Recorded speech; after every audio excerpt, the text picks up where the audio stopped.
কোয়েল পাখি বর্তমানে কম বেশি সব মানুষই পালন করে, পরিবারের পুষ্টি চাহিদা মেটানোর জন্য কিংবা বাণিজ্যিকভাবে কিছু পয়সা আয় করার জন্য। আপনি কোয়েল পাখিকে যদি সুন্দর মতো ডিমের জন্য গড়ে তুলতে পারেন, একটা কোয়েল পাখি থেকে বছরে 250 থেকে 300টি ডিম সংগ্রহ করা সম্ভব। আপনি যদি পরিবারের পুষ্টি চাহিদা মেটানোর জন্য 10টি কোয়েলও পালন করেন, আপনি 8 থেকে 9টি প্রতিদিন ডিম আদায় করে নিতে পারবেন। সমস্যা হচ্ছে যারা কোয়েল পালন করে তাদের কোয়েল পাখি কিছুদিন ডিম দেয়, আবার ডিম পাড়া বন্ধ করে দেয়। আজকের ভিডিওতে আলোচনা করব কোয়েল পাখি কিছুদিন ডিম দিয়ে আবার ডিম পাড়া বন্ধ করে দেওয়ার কারণ, কোয়েল পাখির জন্য সঠিক খাদ্য তালিকা সমূহ, যেই খাবার দিলে আপনি আপনার কোয়েল পাখি থেকে ভালো ডিম আদায় করে নিতে পারবেন। তো আর অন্য কথা নয়, শুরু করা যাক মূল ভিডিও। সাধারণত কোয়েল পাখি 40 দিন পরেই ডিমে চলে আসে, যখন তার ওজন হয়ে যায় 120 গ্রাম প্লাস। মাঝে মধ্যে 42 দিন, 45 দিন, কারো কারো 50 দিনও লেগে যায়। কারণ কোয়েল পাখির বয়সটা বিষয় না, কোয়েল পাখির ওজনটা বিষয়। কোয়েল পাখি ওজনের উপর নির্ভর করেই ডিম দেয়।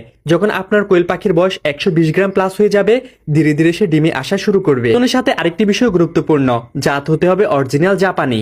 আপনার যদি অরিজিনাল জাপানি কোয়েল হয়ে থাকে, আপনি ভালো ডিম পাবেন এটা নিশ্চিত, যদি ভালো যত্ন করতে পারেন। তো যারা বাণিজ্যিকভাবে কোয়েল পাখি পালন করে ডিম উৎপাদনের জন্য, তারা বাজার থেকে লেয়ার পিট কিনে এনে কোয়েল পাখিকে খেতে দেয়। হয় মুরগির লেয়ার পিটটা, কিংবা বাজারে কিনতে পাওয়া যায় কোয়েলের লেয়ার, সেটা খেতে দেয়।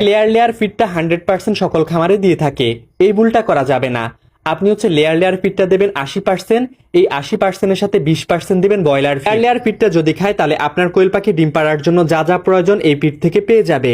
আর ব্রয়লার স্টার্টার পিটটা এজন্যই দেবেন, আপনার কোয়েল পাখি এই পিটটা খেলে আপনার কোয়েল পাখির ওজনটা ঠিক থাকবে, ফলে আপনার কোয়েল পাখি থেকে ভালো ডিম আদায় করে নিতে পারবে। যখনই কোয়েল পাখির ওজনটা কমে যায়, তখনই ডিম পাড়া বন্ধ করে দেয়। আবার যখন ওজনটা স্বাভাবিক হয়ে যায়, তখন ডিম পাড়া শুরু করে। তাই অবশ্যই কোয়েল পাখির ওজনকে গুরুত্ব দিতে হবে। এখন কোয়েল পাখির ওজন 140, 50, 60 গ্রাম থাকে অরিজিনাল জাপানি কোয়েলের, তাহলে বুঝবেন ওই কোয়েল থেকে আপনি ভালো ডিম আদায় করে নিতে পারবেন। এই ডিম পাড়া কোয়েল পাখির ওজন 110, 20 গ্রাম থাকবে, সেই কোয়েল পাখি থেকে আপনি ডিম পাবেন, কিন্তু নিয়মিত ডিম পাবেন না, গ্যাপ দিয়ে ডিম দেবে। ডিম পাড়া কোয়েল পাখির জন্য 20 থেকে 24% প্রোটিনযুক্ত ফিড প্রয়োজন। আর একটা ডিম পাড়া কোয়েল 25 গ্রাম খাবার খাবে, তাকে পর্যাপ্ত খাবার দিবেন। পাশে রাখবেন ক্যালসিয়াম, জিঙ্ক, ইসেল, এই ওষুধগুলো আপনার কোয়েলকে মাঝে মধ্যে খাওয়াবেন, তাহলে আপনার কোয়েল থেকে ভালো ডিম আদায় করে নিতে পারবেন।